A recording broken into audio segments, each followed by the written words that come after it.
بسم اللہ الرحمن الرحیم۔ السلام علیکم۔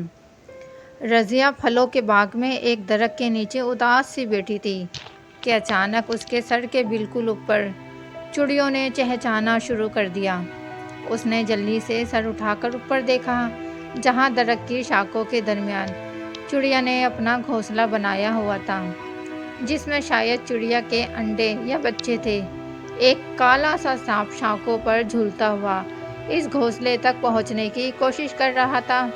اب تو وہاں چڑیوں کا بہت زیادہ شور ہو چکا تھا، کیونکہ چڑیا بہت اکٹھی ہو گئی تھیں۔ رضیہ سانپ کو دیکھ کر کانپنے لگی اور جلدی سے اٹھ کر اس درخت سے پرے ہٹ گئی اور دعا کرنے لگی کہ سانپ اس گھونسلے تک نہ پہنچ سکے۔ اسی وقت ایک حیران کن کام ہوا۔ رضیہ کے پیچھے سے ایک درمیانہ سا پتھر اڑتا ہوا آیا اور سانپ کے سر پر زور سے لگا۔ سانپ ہوا میں اڑ کر دور جا گرا اور رضیہ کے چہرے پر خوشی کی لہر دوڑ گئی اور اس نے پلٹ کر پیچھے دیکھا، جہاں اس کا منگیتر ارشد کھڑا مسکرا رہا تھا۔ رضیہ اس کو دیکھ کر مسکراتی رہی، لیکن پھر اس نے ناراضگی سے منہ پھلا لیا اور اپنا رخ بدلا۔ ارشد نے بھی اس کی ناراضگی محسوس کر لی تو وہ تیز قدموں سے اس کے پاس آیا۔ مجھے پتہ ہے کہ میں بہت لیٹ ہو گیا ہوں، لیکن کیا کروں، میں بھی مجبور تھا۔ آج پیدل آیا ہوں، بابا اپنے ساتھ گھوڑی لے کر گئے ہوئے تھے۔ رضیہ کو یہ سن کر ایک جھٹکا لگا کہ اس کا محبوب اتنی دور سے پیدل ملنے آیا ہے، تو وہ ارشد کے سینے سے لگتی چلی گئی۔ مجھے معاف کر دو، غصہ آ گیا تھا تمہارے دیر سے آنے پر، لیکن اگر گھوڑی نہ تھی تو نہ آتے، ہم پھر کسی دن مل لیتے۔ کیسے نہ آتا، اتنے دنوں بعد تو مل رہے ہیں، آج نہ آتا تو جانے پھر کب ملاقات ہوتی، ارشد بولا۔ ارشد اور رضیہ دونوں کزن تھے، دونوں کے والد آپس میں دوست، دونوں کی مائیں بہنیں تھیں۔ بچپن سے ہی ایک دوسرے کے گھر آنا جانا تھا، میل جول اور اکٹھے کھیلنا کھانا پینا، اور پھر دونوں کی ہو گئی محبت۔ پہاڑی علاقے کے رہنے والے تھے۔ رضیہ پہاڑی ٹھنڈے علاقے کی لڑکیوں کی طرح ہی سفید گوری، لمبے بال، اور اللہ نے نین نقش بھی خوب دیے تھے۔ دوسری طرف ارشد بھی کچھ کم نہ تھا، دونوں ہی ایک دوسرے سے ٹوٹ کر محبت کرتے تھے۔ ان کے گھر والے ان کی محبت سے آگاہ تھے، اس لیے ان کی منگنی کر دی گئی اور ساتھ ہی تاکید بھی کر دی گئی کہ اب ہر روز کا ملنا بند۔ لیکن دونوں ہی جب ایک دوسرے سے مل نہ لیتے، اس وقت تک بے چین سے رہتے۔ رضیہ کا گاؤں پہاڑی کے دامن میں، جبکہ ارشد کا دو پہاڑیوں کو چھوڑ کر ایک وادی میں گھر تھا۔ ہوائی فاصلہ زیادہ نہ تھا، لیکن پہاڑیوں کی وجہ سے زمینی فاصلہ بہت تھا۔ آنے جانے میں مشکل تھی، لیکن پھر بھی وہ رضیہ سے ملنے ضرور آتا، کبھی اپنے والد کی گھوڑی پر تو کبھی پیدل۔ بہار کا موسم آنے والا تھا، اس میں ان کی شادی طے تھی۔ شادی کے دن نزدیک آ رہے تھے اور وہ دونوں خوشی سے اترائے اترائے پھرتے تھے۔ رضیہ اور ارشد کب سے اسی باغ میں مل رہے تھے۔ آج بھی وہ درخت کے نیچے بیٹھے کافی دیر باتیں کرتے رہے۔ ارشد نے رضیہ کے سنہری لمبے بالوں کو ہاتھ سے چھوا اور الوداع کہنا ہی چاہا کہ اچانک درخت کی شاخیں زور زور سے ہلنے لگی۔ دونوں نے حیران ہو کر اس درخت کی طرف دیکھا، کیونکہ ہوا کا نام و نشان نہ تھا۔ دونوں کچھ پریشان ہو گئے اور اسی پریشانی میں وہ جلدی جلدی اس باغ سے نکلے۔ رضیہ کو ایسا لگ رہا تھا کہ اسے کوئی دیکھ رہا ہو۔ اس نے ارشد کی طرف دیکھا، جو کہ اسے الوداع کر کے پہاڑی کے پیچھے غائب ہو رہا تھا۔ رضیہ تیز تیز قدموں سے اپنے گھر کی طرف چل دی، جو کہ کچھ ہی فاصلے پر تھا۔ رضیہ اپنے گھر میں داخل ہوئی تو رضیہ شام کا اندھیرا پھیلنے لگا ہے اور تو اپنے لمبے بال کھولے کہاں سے آ رہی ہے؟ رضیہ کی والدہ سلمیٰ نے اسے آواز دے کر پوچھا۔ کچھ نہیں اماں، ایک سہیلی سے ملنے گئی تھی۔ گھر میں داخل ہوتے ہی اس کا ذہن پچھلی پریشانی بھول گیا اور اس نے منہ دوسری طرف کر کے اماں کو جواب دیا، ساتھ ہی سہیلی کا سوچ کر مسکرا بھی دی۔ سر پر کوئی چادر اوڑھا کر یوں نہ گھوما کر، ورنہ کوئی جن چمٹ جائے گا۔ اماں کی بات سن کر رضیہ کے منہ سے ایک قہقہا بلند ہوا اور وہ اندر کی طرف بھاگی۔ اماں، آپ کا بھانجا پہاڑ کھود سکتا ہے تو پھر جن ون کس باغ کی مولی ہے، اس کو تو ارشد یوں اڑا دے گا، رضیہ نے ہاتھ پر پھونک مارتے ہوئے کہا۔ اس کی بات ختم بھی نہ ہوئی تھی کہ مکان کی چھت، جو کہ لکڑی اور لوہے کی چادروں سے بنی تھی، عجیب طرح سے چرچرا اٹھی۔ دونوں ماں بیٹی نے فوراً چھت کی طرف دیکھا۔ انہیں ایسا لگا کہ مکان پورا ہل گیا ہو۔ دونوں ہی ڈر کر گمسم سی ہو گئیں۔ دونوں کے منہ سے کوئی لفظ نہ نکل سکا۔ ارے رضیہ، یہ کیا تھا؟ سلمیٰ نے اٹکتے ہوئے پوچھا۔ رضیہ خود ڈری سہمی کھڑی تھی۔ وہ کیا جواب دیتی؟ اب دونوں ہی پریشان کھڑی سوچ رہی تھی کہ یہ ان کا وہم تھا یا واقعی مکان چڑچڑاہٹ کے ساتھ ڈگمگایا بھی تھا۔ پھر دونوں ماں بیٹی کھوئے آپس میں کوئی بات کیے بنا ہی آہستہ آہستہ اندر کمروں کی طرف بڑھ گئی۔ رضیہ اندر کمرے میں داخل ہوئی اور جلدی سے دروازہ بند کیا تو اسے ایسا لگا کہ کوئی ہنسا ہو۔ وہ چونک کر پلٹی، لیکن کمرہ خالی تھا اور پہلے ہی پریشان تھی۔ ہنسی کی آواز سن کر مزید پریشان ہوئی اور ڈر کر ادھر ادھر دیکھنے لگی۔ اس کے قدم اپنی جگہ جم سے گئے تھے۔ وہ سوچنے لگی کہ اس کے ساتھ آج ہو کیا رہا ہے۔ تھوڑی دیر بعد بہت مشکل سے اس نے وضو کیا اور کمرے کے ایک کونے میں جائے نماز بچھا کر نماز مغرب کے لیے کھڑی ہو گئی۔ اسی وقت کمرے کا دروازہ کھلا۔ ایسے لگا کہ کوئی آہستہ سے باہر نکلا ہو اور پھر دروازہ بند ہو گیا۔ اس کے بعد صبح تک ایسا ویسا کوئی واقعہ نہ ہوا، اس لیے دونوں ماں بیٹی کے ذہن سے نکل گیا کہ وہ رضیہ کے ابا مطلوب خان کو کچھ بتائیں۔ پھلوں کا موسم تھا، درختوں کے ساتھ پھل لگے تھے۔ رضیہ روزانہ عصر کے بعد باغ میں ہوتی۔ آج بھی وہ باغ میں بیٹھی چڑیا کے اس گھونسلے کو غور سے دیکھ رہی تھی، جس میں سے چڑیا کے بچوں کی چی چی کی آواز سنائی دے رہی تھی، اور رضیہ کا دل چاہ رہا تھا کہ درخت پر چڑھ کر گھونسلے میں ان بچوں کو دیکھے۔ اچانک باغ کے ایک کونے سے گھوڑے کی ہنہناہٹ کی آواز سنائی دی تو رضیہ نے جلدی سے پلٹ کر دیکھا اور ارشد کو اپنے سامنے دیکھ کر اسے اپنی آنکھوں پر یقین نہ آیا، جو کہ ایک سفید رنگ کے گھوڑے پر بیٹھا مسکرا رہا تھا۔ پہلے تو وہ حیران کھڑی رہی، لیکن پھر ایک دم ہی دوڑی اور ارشد کے پاس پہنچی۔ ارشد، تم؟ اس کے منہ سے نکلا، ہاں کیوں، میں نہیں آ سکتا کیا؟ اس میں حیران ہونے والی کیا بات ہے؟ ارشد نے گھوڑے سے اترتے ہوئے ہنس کر بولا۔ اسی وقت رضیہ کو بہت ہی دل نشین بھینی بھینی خوشبو آئی تو بے اختیار ہی اس کا دل ارشد کی طرف کھنچنے لگا۔ کیوں نہیں، تم تو روز آ سکتے ہو، لیکن تمہاری پڑھائی کا حرج ہوگا۔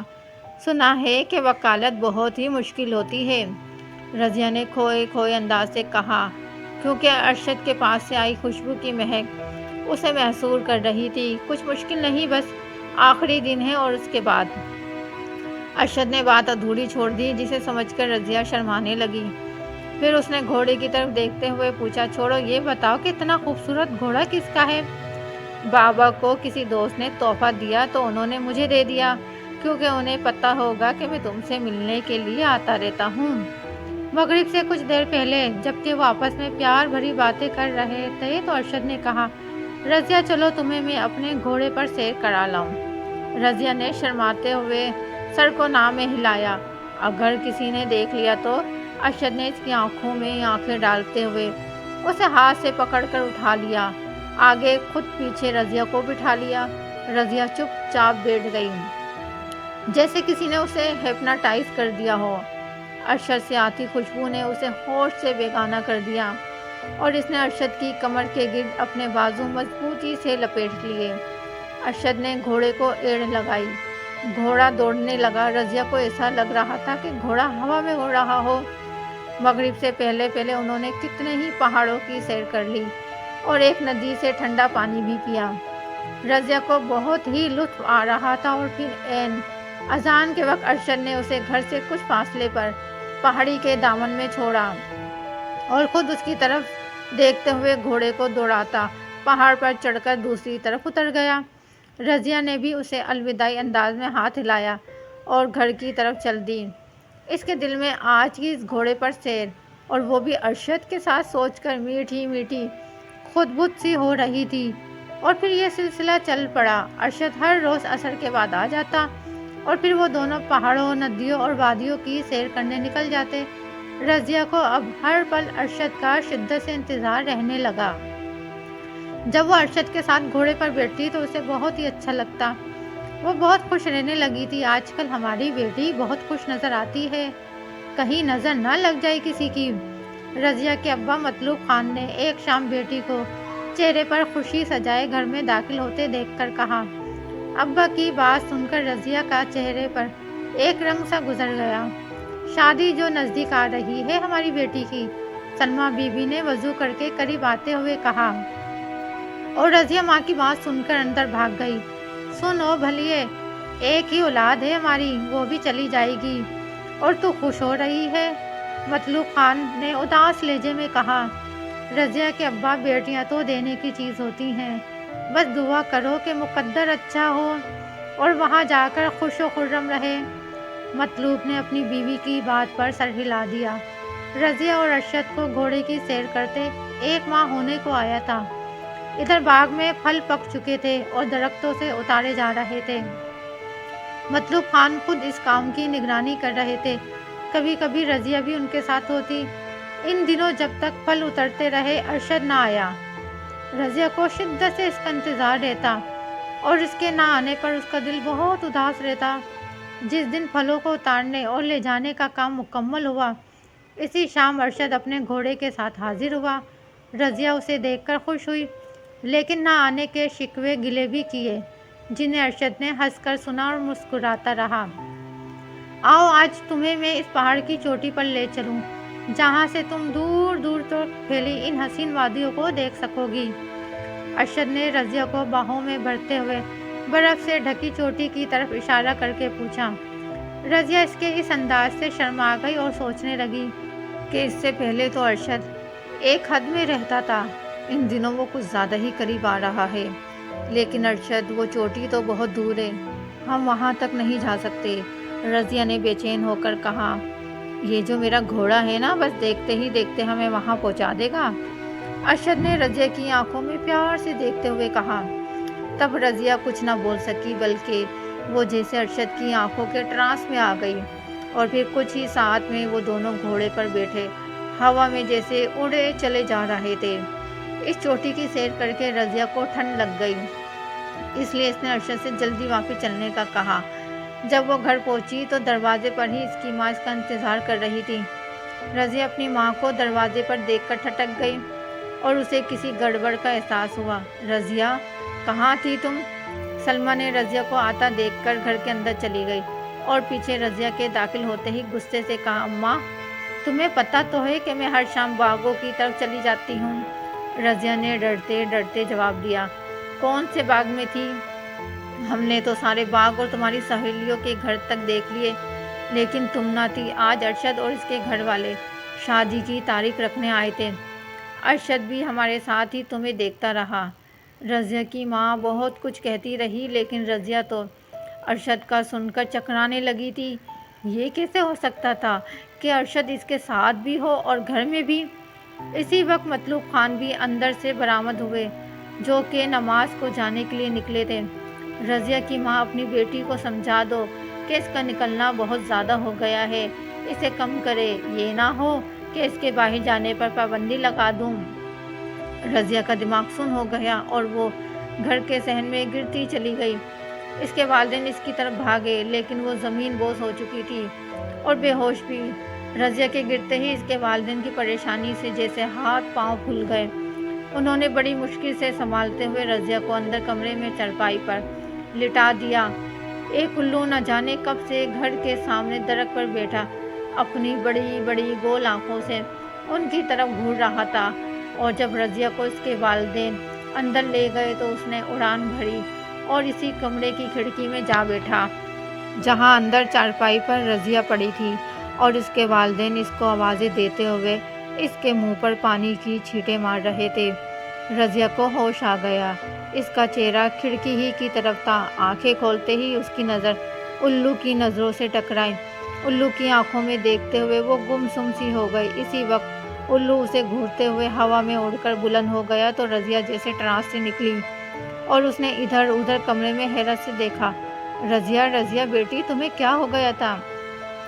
رضیہ کی ماں نے اس کے چہرے کو ہاتھوں میں لیتے ہوئے پوچھا۔ رضیہ کی آنکھیں بے تاثر ہی رہیں۔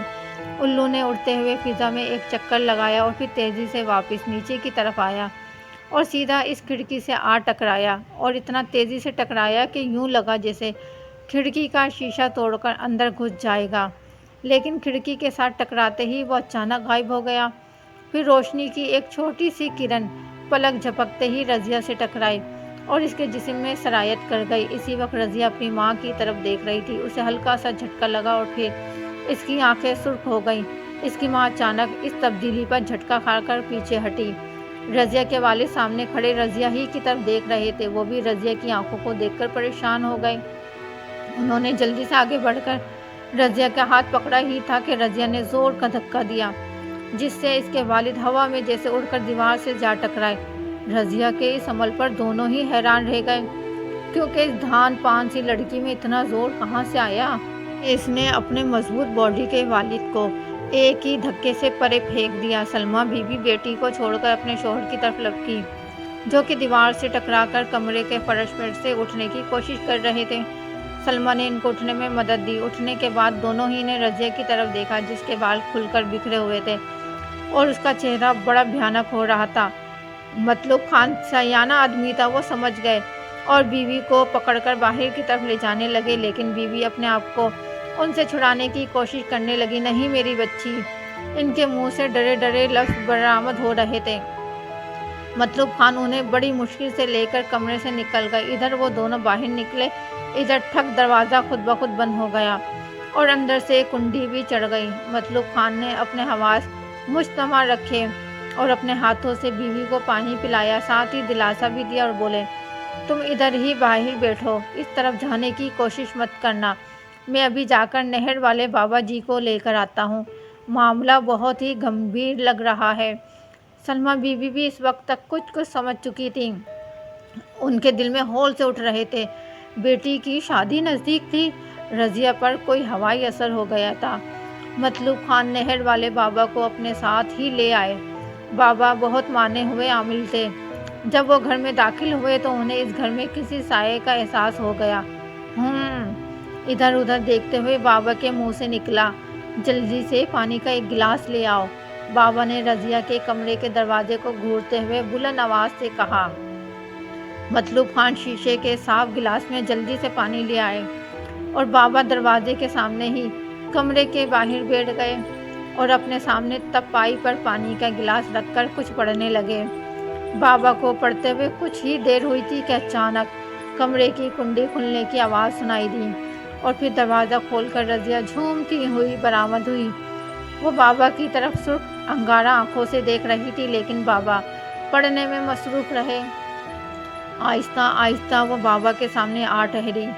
سامنے بیٹھ جاؤ، بابا کی باروب آواز گونج اٹھی اور رضیہ بغیر کچھ کہے ان کے سامنے بیٹھ گئی، لیکن اس کا چہرہ غصے سے تپ رہا تھا۔ کون ہو تم؟ بابا نے گلاس کے اوپر ہاتھ رکھ کر پوچھا۔ ان کے ہاتھ رکھتے ہی رضیہ کانپ گئی۔ میرا نام زرتاش ہے، رضیہ کے منہ سے بھاری مردانہ آواز نکلی۔ کیوں تنگ کر رہے ہو اس بچی کو؟ بابا گلاس کو ہلکا ہلکا ہلانے لگے۔ رضیہ کی حالت تش خج کے مریض جیسی ہو گئی۔ میں تنگ نہیں کر رہا، یہ اور میں ایک ہیں۔ رضیہ کے منہ سے بامشکل الفاظ نکلے۔ یہ کبھی نہیں ہو سکتا، تو ناری مخلوق ہے اور یہ خاکی۔ بابا جلال میں آ گئے، چھوڑ دے اس بچی کو اور آئندہ اس سے دور رہنا، ورنہ۔ لیکن بابا میں اس سے بہت محبت، میں نے کہہ دیا کہ چھوڑ دے اسے ورنہ۔ بابا نے اس کی بات کاٹ دی اور گلاس میں سے چلو بھر پانی لے کر رضیہ کے منہ پر مارا، جس سے اس کے منہ سے کرا بلند ہوئی۔ 2-3 دفعہ بابا نے رضیہ کے منہ پر پانی کا چھینٹا مارا۔ میں جا رہا ہوں، لیکن اس لڑکی کو میں نہیں چھوڑوں گا پھر کبھی۔ بابا نے گلاس کو ایک زور کا جھٹکا دیا تو رضیہ بے جان سی ہو کر لڑک گئی۔ وہ بے ہوش ہو چکی تھی۔ بہت ہی سرکش جن ہے، احتیاط بہت ہے، یہ پھر بھی کوئی شرارت کر سکتا ہے۔ ایک تعویذ لکھ کر دے رہا ہوں، بچی کے گلے میں ڈال دینا، لیکن یاد سے اسے تنبیہ کرنا کہ اس تعویذ کو کبھی نہ اتارے۔ اس کہانی کا اگلا حصہ نیکسٹ ویڈیو میں ملاحظہ کیجیے۔ اسٹوری پسند آنے کی صورت میں ہماری ویڈیو کو لائک اور شیئر کیجیے۔ اگر چینل کو سبسکرائب نہیں کیا تو سبسکرائب کر لیں اور اپنا بہت سارا خیال رکھیے۔ ملتی ہوں ایک اور نئی ویڈیو کے ساتھ، مجھے دیجیے اجازت۔ اللہ حافظ۔